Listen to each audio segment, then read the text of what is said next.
Dios les bendiga grandemente, amigos, hermanos que ven este mensaje a través de estas plataformas que el Señor nos permite. El día de hoy quería entregar mis comentarios acerca de la pregunta si es necesario el bautismo para ser salvo. Este mensaje o estos comentarios surgen acerca del video que subió Juan Manuel Vaz acerca de esta misma pregunta. Y bueno, me gustaría compartirles mis comentarios acerca de esta pregunta. Me gustaría agregar que esto no es una refutación al falso pastor Juan Manuel, no, nada de eso. Mi más sumo respeto hacia la obra que él está realizando. Yo he visto varios de sus videos, pienso que es una persona bastante acertada en los mensajes que él da. Y bueno, agregar esto es muy importante porque hoy en día todo el mundo anda discutiendo y odiándose por todo, y la verdad que quiero que sepan que en el amor a Cristo yo quiero compartir estas palabras con el más sumo respeto hacia Él, hacia la obra que está realizando, y que espero que esto sea no para conflicto, sino para mutua edificación, ¿verdad? Comparto yo lo que creo acerca de esta pregunta. Entonces me gustaría iniciar bajo la premisa de que yo sí creo que el bautismo es necesario para la salvación. Pero vamos a profundizar un poco el por qué yo he llegado a esta conclusión también. Entonces, primero que todo, sentar la base de que estamos de acuerdo de que somos salvos por gracia. La gracia, entendemos por gracia el don no merecido, es decir, que la salvación es gratuita.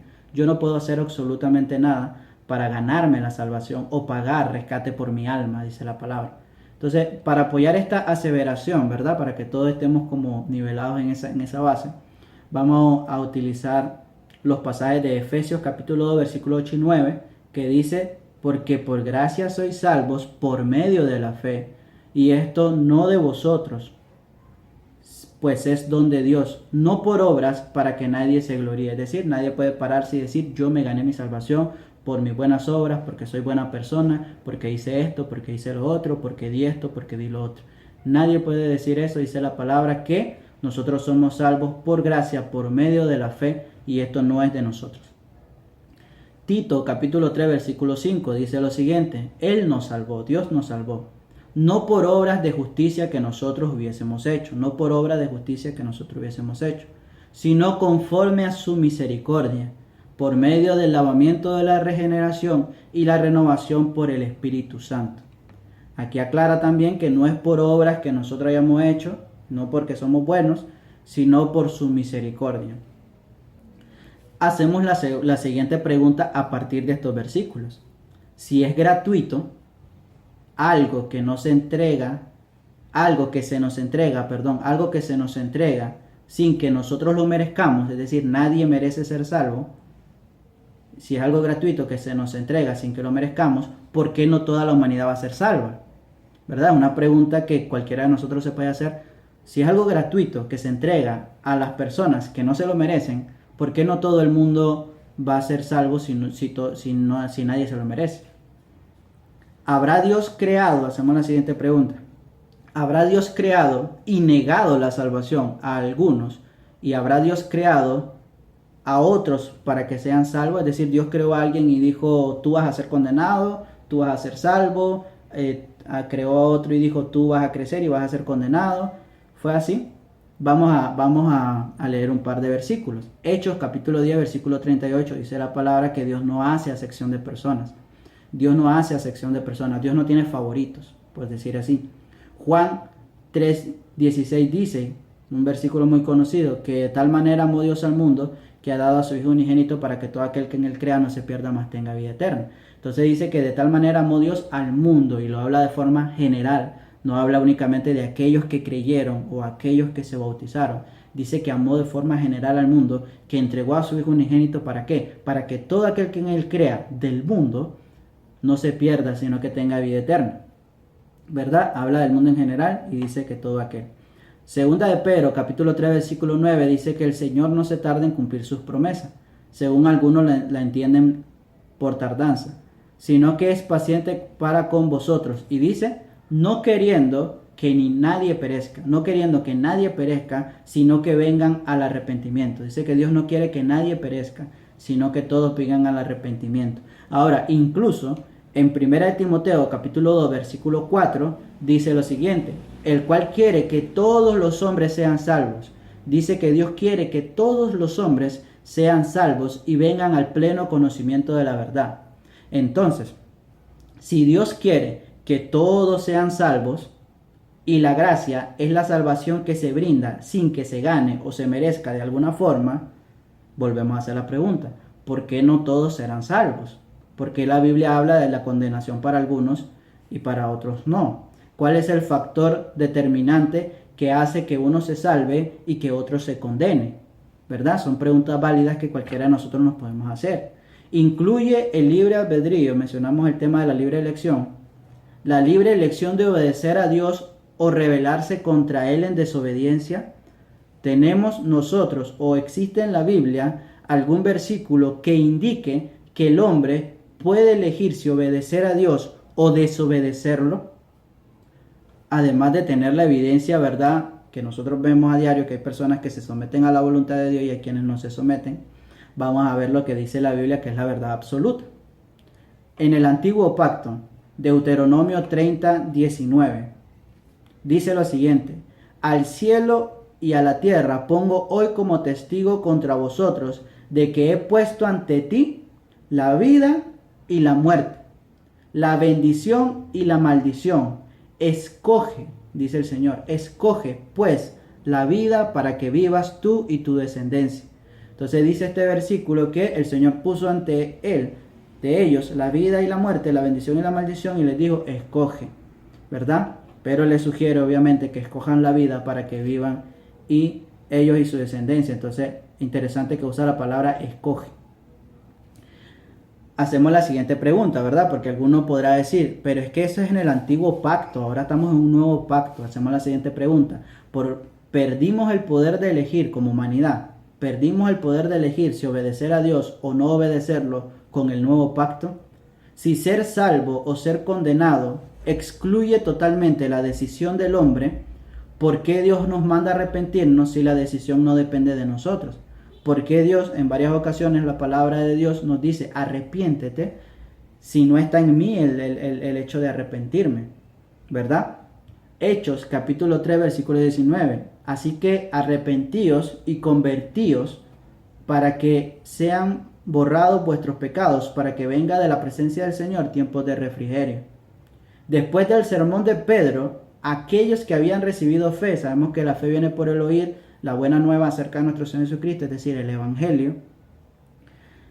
Aquellos que escucharon el sermón de Pedro y recibieron ese Evangelio, después de escucharlo, se compungieron de corazón y hicieron la siguiente pregunta: varones hermanos, ¿qué haremos? Ellos están preguntando: ¿qué haremos nosotros? ¿Qué haremos?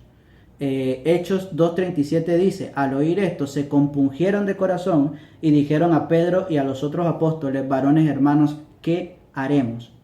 Entonces, Pedro, inspirado por el Espíritu Santo, responde: arrepentíos y bautícese cada uno de vosotros en el nombre de Jesucristo para perdón de los pecados y recibiréis el don del Espíritu Santo. Entonces, hay unos puntos muy importantes de estos versículos. Dice Pedro, inspirado por el Espíritu Santo: arrepentíos, algo que ellos tenían que hacer, ¿verdad? Ellos le preguntan: ¿qué haremos? Y Pedro le dice: arrepiéntete, ¿verdad? También le dice: bautízate, lo cual también es algo que ellos debían hacer. Y también agrega que arrepentirse y bautizarse tiene un resultado, ¿verdad? Tiene un resultado, y dice que arrepentir y bautícese para perdón de los pecados. Dice que el perdón de los pecados viene a través de el bautismo. El perdón de los pecados viene a través de el bautismo. Dice, lo volvemos a leer: arrepentíos y bautícese cada uno de vosotros en el nombre de Jesucristo ¿para qué se tenían que arrepentir y bautizarse? Para perdón de los pecados y recibiréis el don del Espíritu Santo. Entonces, este es un punto muy importante que vamos a tocar más adelante. No es el único versículo que habla acerca de que el bautismo es para perdón de los pecados. El bautismo es para perdón de los pecados, extraemos esa parte. Primera de Pedro, capítulo 3, versículo 21, habla acerca del bautismo. Dice, el bautismo que corresponde a esto ahora nos salva. Dice que el bautismo nos salva. Ok, no es el hecho de sumergirse en el agua lo que nos va a salvar. Lo vamos a hablar más adelante. Dice, el bautismo nos salva. No quitando las inmundicias de la carne, sino como la aspiración de una buena conciencia hacia Dios por la resurrección de Jesucristo. ¿Por qué nos salva el bautismo? A través de la aspiración de una buena conciencia hacia Dios por la resurrección de Jesucristo. Eso es lo más importante. O sea, sin resurrección de Jesucristo, sin muerte, sepultura y resurrección, no sirve de nada el zambullirse en el agua, por decirlo de esa forma. Ahora, el bautismo nos salva, no por quitar las inmundicias de la carne, sino como la aspiración de una buena conciencia hacia Dios por la resurrección de Jesucristo. La obra de redención fue hecha por Cristo en la cruz. La deuda de muerte fue pagada por Cristo en la cruz. No se paga al sumergirse en el agua o por arrepentirse. Sin embargo, para acceder a la salvación, para aceptar el pacto, yo debo de arrepentirme y bautizarme. Ahora, algo muy interesante es que tanto en el Antiguo Testamento como en el Nuevo Testamento, la promesa de salvación se entrega a través de un pacto. Un antiguo pacto y un nuevo pacto. Entonces, es muy interesante que use la palabra pacto, porque pacto significa que es un acuerdo entre dos o más personas que obliga a ambas partes a cumplir una serie de condiciones. Dice que un pacto es un acuerdo entre dos o más personas que obliga a ambas partes a cumplir una serie de condiciones. Es decir que si no estoy de acuerdo, no hay acuerdo, no hay pacto. Si no estoy de acuerdo en el pacto, no hay pacto. Entonces, si yo no acepto el pacto, si yo no acepto el sacrificio del Señor Jesucristo en mi vida, entonces Dios no va a obligar a salvarme. Dios no va a obligar a que yo sea salvo, ¿verdad? Es ahí donde hacemos la pregunta si tenemos la oportunidad de elegir, de aceptar el pacto y decir, Señor, yo creo, me someto a tu voluntad, te obedezco, o si digo, ¿sabes qué? No me quiero bautizar, no quiero entregarte mi vida, voy y vivo mi vida como la estoy viviendo actualmente. Entonces, la salvación no se gana con obras, ni se compra con dinero, pero está condicionada por el proceso que Dios ha señalado para acceder a ella. La salvación no se gana con obras ni se compra con dinero, pero está condicionada por el proceso que Dios ha señalado para acceder a ella. Si no hubiesen esas condiciones que Dios ha señalado, entonces todos estaríamos salvos. Pero hay unas condiciones que determinan, que se llama anteriormente, que determinan que uno se salve o que otro se condene. Ahora, ¿cuáles son esas condiciones? Primero, la fe, ¿verdad? Porque señalábamos anteriormente, esto no por medio de la fe, y esto no de vosotros, sino que es de Dios, por medio de la fe. El punto número uno es la fe. Tengo que creer, tengo que tener la convicción de lo que me espera, la certeza de lo que me espera y la convicción de lo que aún no veo, ¿verdad? Teniendo esta certeza de lo que me espera y la convicción de lo que aún no veo, como estas personas que respondieron a Pedro, ¿qué haremos? Porque se sentían angustiados, se compungieron de corazón. ¿Qué haremos ahora que nos espera un castigo eterno si hemos nosotros como pueblo, como que el pueblo que éramos de Dios, es crucificado al Mesías? ¿Qué haremos? Entonces, ¿qué haremos? Punto número uno, decíamos la fe. Punto número dos, creer. Marcos 16:16 era un versículo que se citaba en el video. Me gustaría tomar más que la primera parte, ¿verdad? Que fue el énfasis, voy a tomar la segunda parte. El que creyere y fuere bautizado será salvo, mas el que no creyere será condenado. Entonces un condicionante para que una persona sea salva es que crea, ¿verdad? Porque dice que el que no creyere va a ser condenado. Entonces ese es un condicionante que te dice, si tú no crees, vas a ser condenado. Si tú crees, vas a ser salvo. Ahora, bautizarse es un condicionante también. Vamos a leer Juan 3, capítulo 5. De la boca del mismo Señor Jesucristo, hablándole a Nicodemo, le dice, en verdad te digo que el que no nace del agua, y del Espíritu, no puede entrar en el reino de Dios. O sea, tú puedes nacer del agua, tú puedes bautizarte y venir a ser nueva criatura, pero si tú no naces del Espíritu también, entonces no puedes entrar al reino de Dios. Entonces habla de dos cosas, nacimiento en agua y nacimiento en el Espíritu. Entonces dice que el que no nace del agua, un condicionante no puede entrar en el reino de Dios. El que no nace del Espíritu tampoco no puede entrar en el reino de Dios. Entonces ahí tenemos ese condicionante. Ahora, vamos a expandir un poco más. Muertos al pecado. Romanos capítulo 6, versículo 6 al 14. Romanos capítulo 6, versículo 6 al 14. Vamos a leerlo de corrido y después que lo leamos vamos a dar los comentarios acerca de los versículos. ¿Qué pues diremos? ¿Perseveraremos en el pecado para que la gracia abunde? En ninguna manera. Porque los que hemos muerto al pecado, ¿cómo viviremos aún en él? ¿O no sabéis que todos los que hemos sido bautizados en Cristo Jesús, hemos sido bautizados en su muerte? Porque somos sepultados juntamente con él para muerte por el bautismo, a fin de que, como Cristo resucitó de los muertos por la gloria del Padre, así también nosotros andemos en vida nueva. Porque si fuimos plantados juntamente con él en la semejanza de su muerte, así también lo seremos en la de su resurrección, sabiendo esto, que nuestro viejo hombre fue crucificado juntamente con él, para que el cuerpo del pecado sea destruido, a fin de que no sirvamos más al pecado.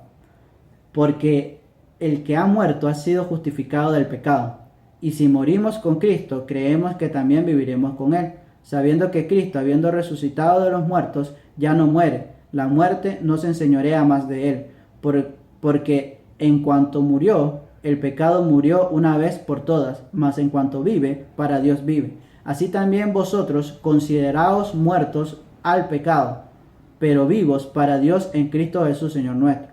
No reine pues el pecado en vuestro cuerpo mortal, de modo que lo obedezcáis en sus concupiscencias, ni tampoco presentéis vuestros miembros al pecado como instrumento de iniquidad, sino presentaos vosotros mismos a Dios como vivos de entre los muertos, y vuestros miembros a Dios como instrumentos de justicia. Ok, porque el pecado no se enseñoreará de vosotros, pues no estáis bajo la ley, sino bajo la gracia. Versículo 1, 2, 3 y 4. Este pasaje nos indica que todos los que hemos sido bautizados en Cristo, ¿verdad? Está hablando de las personas que han sido bautizadas en Cristo Jesús, hemos sido bautizados en su muerte, o sea, en semejanza de su muerte, sepultura y resurrección. Para muerte por el bautismo. Ahora, morimos al pecado en el bautismo. Dice que morimos al pecado en el bautismo, para que así como Cristo resucitó, nosotros también andemos en vida nueva. Dice, versículo 1, 2, 3 y 4 nos transmite este mensaje. Dice que todos los que hemos sido bautizados en Cristo Jesús, hemos sido bautizados en su muerte. Para muerte por el bautismo, es decir, que hemos muerto al pecado. El pecado muere con el hombre viejo. Versículo número 5. Dice que si fuimos sepultados con él en semejanza de su muerte, también lo seremos en la resurrección. Ahora, damos vuelta a la pregunta, ¿verdad? ¿Qué pasa con los que no? Si fuimos sepultados con él en semejanza de su muerte, también lo seremos en la de su resurrección. Pero si no fuimos, entonces tampoco lo seremos en la de su resurrección. Entonces, sirven los dos aspectos. Versículo número 6, 7 y 8. Dice que el que ha muerto en el bautismo, está hablando del bautismo, el que ha muerto ha sido justificado del pecado. Y que si hemos muerto con Cristo, también viviremos con él. Dice que si hemos muerto al pecado, hemos sido bautizados, dice que hemos sido justificados del pecado. Que decíamos anteriormente, lo que decía Pedro en capítulo de Hechos. Le dice, bautícese para perdón de tus pecados. Para perdón de tus pecados. Entonces aquí vuelve a repetir la palabra de Dios en Romanos, a través del apóstol Pablo, que el que ha sido bautizado ha sido justificado de sus pecados, ha muerto al pecado. Y hacemos la pregunta otra vez al revés. ¿Qué pasa con los que no? Si ha sido bautizado, ha sido justificado por el pecado. Si no ha sido bautizado, no ha sido justificado por el pecado. Entonces, versículo número 11. Dice que vosotros consideraos muertos al pecado, pero vivos para Dios en Cristo Jesús, Señor nuestro. Es decir, lo que decíamos anteriormente, muertos al pecado, pero vivos al Señor. Entonces dice que no debemos presentar nuestros cuerpos como instrumentos de iniquidad, sino que debemos presentarnos como vivos entre muertos. El contexto completo de lo cual acabamos de leer nos indica que no está hablando, que nos está hablando de la muerte en el bautismo, no de mártires, no de que vamos a ir y nos van a asesinar, porque dice que nosotros debemos presentarnos como vivos entre muertos y que debemos considerarnos muertos al pecado, pero vivos en Cristo. Y está hablando en contexto general del bautismo. Entonces, al señalar la muerte de uno en Cristo. Ahora, hacemos la pregunta, ¿por qué el ladrón crucificado al lado de Jesús fue salvo sin ser bautizado? ¿Verdad? Esta es una pregunta muy usual en este contexto. Entonces, si el bautismo es necesario para la salvación, si asumimos que el bautismo es necesario para ser salvo, ¿por qué el ladrón crucificado al lado de la cruz de Jesús fue salvo sin bautismo, solamente con creer? Romanos capítulo 9, versículo 14. ¿Qué diremos entonces? ¿Que hay injusticia en Dios? De ningún modo, porque Él dice a Moisés, tendré misericordia del que yo tenga misericordia, tendré compasión del que yo tenga compasión. Dios tuvo misericordia del ladrón a tal punto que aunque no se bautizó, le permitió ser salvo a él. ¿Qué pasa con las personas en los hospitales que se les predica y no les da tiempo de ser bautizados, verdad? Esta es una pregunta que se hacía en el video también. Decía, bueno, no le vamos a predicar a las personas que están en un hospital, en cuidados intensivos, que están próximas a morir. Si nos abren las puertas para que nosotros podamos predicarle el evangelio, no iremos porque no va a dar chance de bautizarlos. Hacemos esa pregunta. ¿Basta para ellos con arrepentirse solamente? No debemos olvidar que Dios es soberano. Dios es soberano y misericordioso. Y que, como leímos anteriormente, se compadece y tiene misericordia de quien a Él le place. De quien a Él le place. Es decir, nosotros no podemos pararnos frente al Señor y decir, Señor, ¿por qué salvaste a esta persona? ¿Y por qué condenaste a aquella persona? Si aquella persona a mí me parecía muy buena persona, o cumplió con esto, o se bautizó, estuvo siempre en la congregación. Pero si el Señor determina y dice, yo conocí su corazón, y Él nunca se arrepintió verdaderamente. Entonces, si el Señor determina eso, nosotros no podemos contender contra Él, ¿verdad? Caeríamos en el caso de lo que leemos en el libro de Job. No podemos contender contra Dios. Entonces, no debemos olvidar de que Dios se compadece y tiene misericordia de quien Él quiere. No está en nuestras manos decidir quién es salvo y quién no, porque solo Dios conoce los corazones y determina quién va a ser salvo y quién no va a ser salvo. Ahora, el Señor entregó las condiciones y preparó el terreno para que nosotros podamos ser salvos. El Señor justificó, ya pagó la deuda y dice, estas son las condiciones. Tienes que creer, tienes que arrepentirte y bautizarte. Entonces, y eso es lo que nosotros predicamos. Ahora, si la persona recibió fe, creyó y se arrepintió de corazón, pero por circunstancias ajenas a esa persona, es decir, algo que esa persona podía controlar porque se le predicó y creyó en un momento de agonía y en el último minuto de su vida, entonces eso Dios lo determinará. Eso es la misericordia del Señor obrando. Entonces yo no puedo pararme, como decíamos anteriormente, y decir, bueno, tú eres salvo porque ya hiciste X, Y, B cosas. Y tú eres condenado porque no hiciste X, Y o B cosas. Entonces, ahora, claro que nosotros tenemos confianza en Dios y sabemos que Dios es fiel y que su palabra es verdadera. Entonces, si yo ya creí, si yo me arrepentí de corazón y si yo me bauticé, yo perfectamente puedo decir, soy salvo. Soy más que vencedor, somos más que vencedores, porque hemos creído, porque hemos cumplido porque somos parte de esas condiciones que conlleva el pacto. Entonces, continuamos. Decíamos, a nosotros se nos entregó la tarea de predicar el evangelio y las condiciones en las cuales se recibe la gracia. Solo Dios puede determinar si hubo arrepentimiento verdadero y si fue eso lo que motivó el bautismo de la persona. Como decíamos, puede haber personas que digan yo me arrepentí y se bautizan, pero no necesariamente es algo verdadero en la persona. Entonces, una pequeña aclaración. Los versículos posteriores hablan de que Dios endurece al que quiere. Entonces hacemos la pregunta, ¿a quiénes endurece Dios? Dice al que quiere.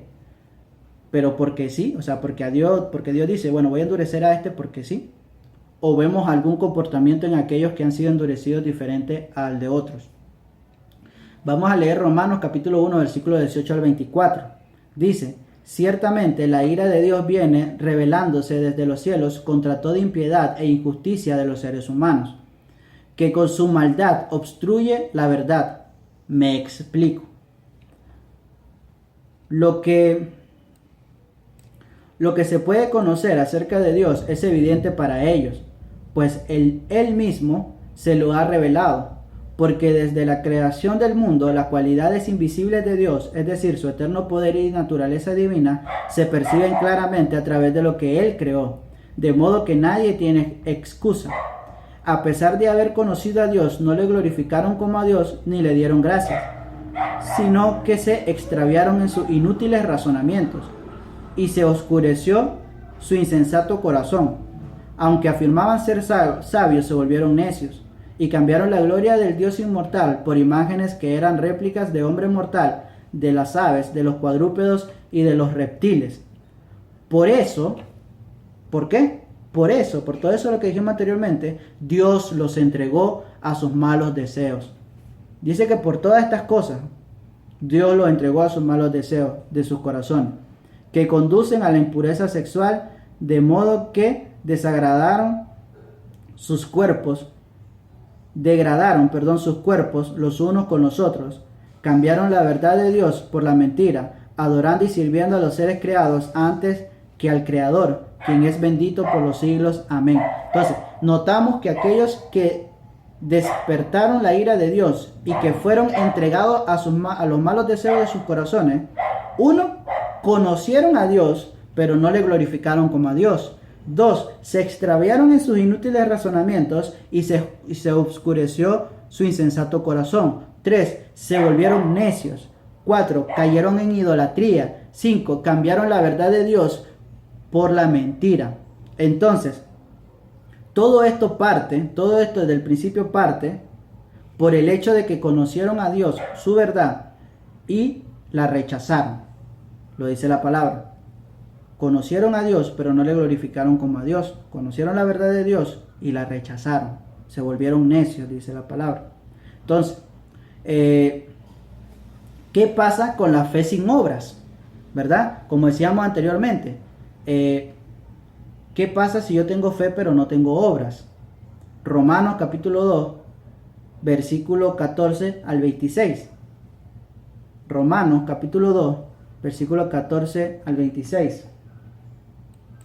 Romanos 2, 14 al 26. Vamos a... esto es Santiago.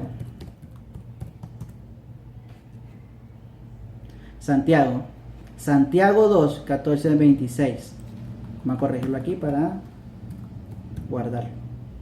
Santiago capítulo 2, versículo 14 al 26 dice: hermanos míos, ¿de qué aprovechará si alguno dice que tiene fe y no tiene obras? Y hace una pregunta muy importante en la carta de Santiago. ¿Podrá la fe salvarle? ¿Podrá la fe salvarlo? O sea, solamente la fe te salva. Entonces es algo que no podemos pasar por alto. Dice, hermano mío, ¿de qué aprovecha? ¿Qué aprovecha? ¿De qué aprovecha? Si alguno dice que tiene fe pero no tiene obras. Y él pregunta, ¿podrá la fe salvarle? Como decíamos anteriormente la pregunta. Entonces, ¿somos salvos solamente por la fe? O sea, basta nada más con creer y ya soy salvo. Si a mí me dicen, bueno, mira, me explican el evangelio y me dicen, ¿tú crees? Sí, automáticamente ya soy salvo. O hay condicionantes que Dios me ha puesto. O sea, ¿me tengo que arrepentir de corazón o nada más tengo que creer? Entonces, ¿me tengo que bautizar o nada más tengo que creer? Entonces, un pequeño paréntesis. En una ocasión también estuve comentando acerca de esto y hablaba de que la fe verdadera desencadena buenas obras. La verdadera fe desencadena buenas obras. O sea, una fe falsa son estas personas que dicen yo creo en Dios, pero andan en su mundo pecando, haciendo y no arrepintiéndose y procurando el mal. Entonces, esa es una fe falsa. Dicen creer en Dios, pero no le obedecen. Entonces, lo que leíamos anteriormente. La fe verdadera, la verdadera fe, desencadena buenas obras. Entonces, dice la carta de Santiago, ¿podrá la fe salvarte? Y si un hermano o una hermana están desnudos y tienen necesidad del mantenimiento de cada día, y alguno de vosotros le dice, id en paz, calentados y saciados, pero no les dais las cosas que son necesarias para el cuerpo, ¿de qué aprovecha eso? ¿Qué provecho tiene eso? Así también la fe, si no tiene obras, es muerta en sí misma. Él da un ejemplo, ¿verdad? Que no aprovecha de nada si tú le dices a tu hermano, teniendo para darle, que vaya, se caliente y se sacie, si tú no le das para que él se caliente y se sacie. Pero está dando un ejemplo acerca de la pregunta que previamente hizo. ¿Podrá la fe salvarle? Y al final dice, así también la fe sin obras está muerta. O sea, si está muerta, no puede salvarte. Atención a la pregunta, decíamos, si uno tiene fe y no tiene obras, ¿podrá la fe salvarle? Y la respuesta es, la fe sin obras es muerta en sí misma. Continúa diciendo el versículo 18. Pero alguno dirá, tú tienes fe y yo tengo obras. Muéstrame tu fe sin tus obras y yo te mostraré mi fe por mis obras. Continuamos. Decíamos, pero alguno dirá, tú tienes fe y yo tengo obras. Muéstrame tu fe sin tus obras y yo te mostraré mi fe por mis obras. ¿Tú crees que Dios es uno? Bien haces. También los demonios, dice, creen y tiemblan. Santiago aclara que aún los demonios creen. Aún los demonios creen. Y nos hacemos la pregunta, ¿serán salvos los demonios por creer? Ellos cayeron en rebeldía contra Dios. Ellos no obedecieron a Dios. Entonces, si creer es lo único el único condicionante para que alguien sea salvo, entonces asumimos que los demonios van a ser salvos por creer. Santiago dice que ellos creen y tiemblan. Entonces la respuesta es que no. Continúa diciendo, mas ¿quieres saber, hombre vano, que la fe sin obras es muerta? ¿No fue justificado por las obras Abraham nuestro padre cuando ofreció a su hijo Isaac sobre el altar? Ojo, muy importante. Siempre se habla acerca de la fe de Abraham, pero acá dice que fue justificado ¿por qué? Por las obras. Entonces, por el fruto de la fe. Claro que por la fe, pero por el fruto de esa fe.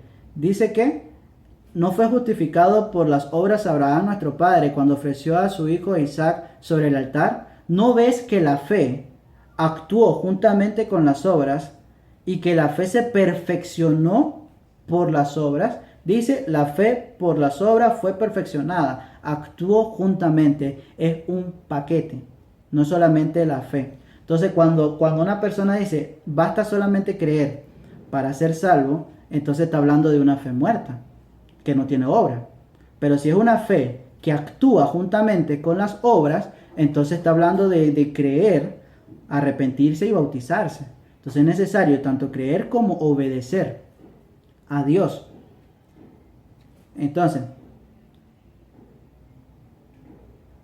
continúa, y se cumplió la escritura que dice, Abraham creyó a Dios y le fue contado por justicia y fue llamado amigo de Dios. Entonces dice, Abraham creyó a Dios y le fue contado por justicia. Entonces creyó, ¿verdad? A Dios. Pero ese creer, esa fe actuó juntamente con las obras. Entonces, para que no fuera una fe muerta. Vosotros veis, pues, que el hombre es justificado por las obras y no solamente por la fe. O sea, está hablando del fruto de la fe. Justificado por la obra y no solamente por la fe. Asimismo, también Rahab la ramera no fue justificada por las obras cuando recibió a los mensajeros y los envió por otro camino. Porque como el cuerpo sin espíritu está muerto, así también la fe sin obra está muerta. Vuelve a aclarar la palabra que la fe sin obra está muerta. Ahora la pregunta, entonces no es por gracia. Si es por gracia, la obra de redención. O sea, la pregunta es, entonces, ¿somos o no somos salvos por gracia? ¿Verdad? El don no merecido. Entonces sabemos que, decíamos, es un don no merecido, se nos da sin que lo ganemos. Es decir, lo que nosotros vamos a hacer no es ganarnos la gracia, no es ganarnos la salvación. O sea, bautizarse, arrepentirse y bautizarse no es ganarse la salvación. No es una obra que me hace merecedor de ser salvo, sino es por decirlo en palabras así, del vulgo, por decir así, es estirar la mano y decir, Señor, es eso. O sea, no es que yo me estoy salvando a mí, ni porque soy muy avispado, no. Es nada más decir, Señor, yo acepto, yo quiero eso que me estás dando. Dámelo, por favor. Eso es lo que hacemos con arrepentirnos y bautizarnos. O sea, no es salvarnos a nosotros mismos. Y la respuesta entonces es, sí, somos salvos por gracia. La obra de redención que pagó el pecado del mundo fue el sacrificio de Cristo en la cruz. O sea, decíamos, no es arrepentirme, no es bautizarme. La redención que pagó el pecado, mi pecado, por decirlo así, personalizándolo, la redención, la obra de redención que pagó mi pecado, no es que yo me arrepienta ni que yo me bautice. La obra de redención, la obra que nos dio el acceso hacia la salvación, es el sacrificio de Cristo en la cruz. A nosotros solo se nos manda aceptar el pacto y someternos en obediencia para que el sacrificio de Cristo nos justifique. De otro modo, como decíamos anteriormente, todos seríamos salvos y nadie se condenaría, porque de nuevo Dios quiere que todos se salven. Entonces ese es mi aporte. Perdón si me alargué un poco, pero quería añadir la mayor justificación posible. Ese es mi aporte. Sí creo que somos salvos por gracia, lo dice la palabra, y lo creo porque esa es la verdad bíblica. Pero también dice la palabra que así como Abraham fue justificado, creyó en Dios y se le contó por justicia, y en el ejemplo de Abraham vemos que no solamente fue que una fe de sí, yo creo, sino una fe que dice yo creo y yo actúo y yo obro en favor de esa fe que yo tengo. Es decir, si yo creo verdaderamente en Dios, yo me someto a Dios. Si yo voy al médico y el médico me receta un medicamento para que yo me sane, para que yo me cure, si yo creo verdaderamente en mi médico, yo voy a tomar el medicamento si estoy enfermo. Pero si yo no creo en mi médico verdaderamente, aunque yo diga, sí, es un médico bueno, pero mira esta receta en Facebook que me parece mejor, entonces yo verdaderamente no estoy creyendo en la eficacia de mi médico, ¿verdad? Verdaderamente yo no creo en él. Entonces, asimismo, si yo verdaderamente creo en Dios, yo me someto a Él en obediencia. Y entonces Dios, por su misericordia, me salva. No porque me haya sometido, porque Él ya hizo la obra de redención en la cruz, sino por su misericordia. Entonces, como decíamos, la obra de redención que me salva no es ni bautizarme, no es ni arrepentirme, pero por la obediencia, por el actuar de la obra juntamente con la fe, para que la fe no sea muerta, es que el Señor nos brinda esa gratuita salvación. Entonces Dios le bendiga grandemente, como le decíamos, con todo el respeto, con todo el cariño, con todo el amor a Cristo. Solamente compartimos nuestra opinión acerca de esta pregunta y mi convicción, que es que sí, el bautismo es necesario para la salvación, es un condicionante que Dios ha puesto, es parte de la obediencia. Es decir, yo creo y yo obedezco a Dios. ¿Cómo obedezco? En lo que Él me ha mandado a hacer: bautismo, arrepentimiento y bautismo. Así que Dios le bendiga grandemente. Cualquier comentario, cualquier pregunta, quedo a sus órdenes. Un saludo de parte de su hermano Francisco Román. Bendiciones.